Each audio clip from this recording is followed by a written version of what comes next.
Hey guys, Ulrich here. So today, just real briefly, I want to talk about these decals or fretboard stickers. You can buy them off of Amazon or in a music store. Very simple. They come on a sheet, and you just peel them off and then just wrap them uh, around the respective frets. The purpose is self-evident. It's visual for you to figure out where the notes are, and I bought that because I thought if I used it, it would help me just making a little bit more sense and shrinking the fretboard for me a little bit, or not so much shrinking as rather connecting it, because the way I think about the fretboard is like in boxes, and that's not very useful. So I put them on, absolutely hated it. I don't think it looks aesthetically pleasing. And I realized this is not the purpose, right? You don't want to go on stage with that.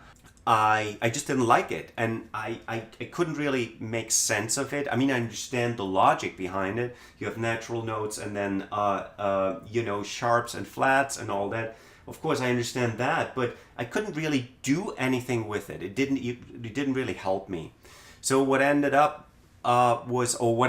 doing was I put the guitar on the rack that you see behind me, and it was sitting there for many months. And about 3 days ago, since I still couldn't really play because I was getting over this mini finger injury, excuse me, I grabbed this guitar and said, okay, let me just my objective was find as many positions as possible in A minor. I just simple A minor triad. I wanted to find out. It's essentially chord inversions. That's the objective. I didn't know that was my objective, but that's what it turned out to be. So, all of a sudden, this became very useful because now I had a specific objective, and my objective was A minor. A minor is A, C, and E. These three pitches combined together make up an A minor chord.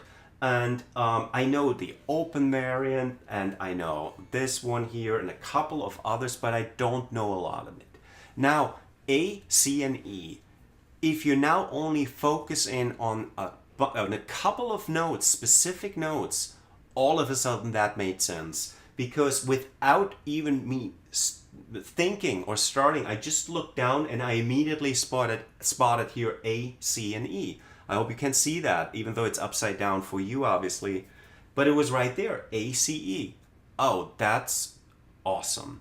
So I'm like, okay, oh yeah, of course, that's A minor. I should have known that, but I didn't think of it. I know, let's put it this way, I knew if I put my finger here to cover these three strings on the 5th fret, I have A minor, but I didn't think of it as A, E, and D. So, I'm sorry, A, E, and C. So, I now knew A, C, and E, and now it was fairly simple for me to identify these clusters and all these positions of A, C, and E. And then I learned in no time, essentially, or relearned my triads, or I'm sorry, my inversions, right? And sorry, it's just telling me low battery on my iPhone camera. But anyway, so I kind of revised my opinion. I find myself all of a sudden spending a lot of time with it because now my approach is different. And my confusion, I wanted to blame it on the product, but it turns out I think I just I had to find the right segue into the exercise. And once you start focusing on certain clusters of notes or just individual notes, all of a sudden this can be very, very useful.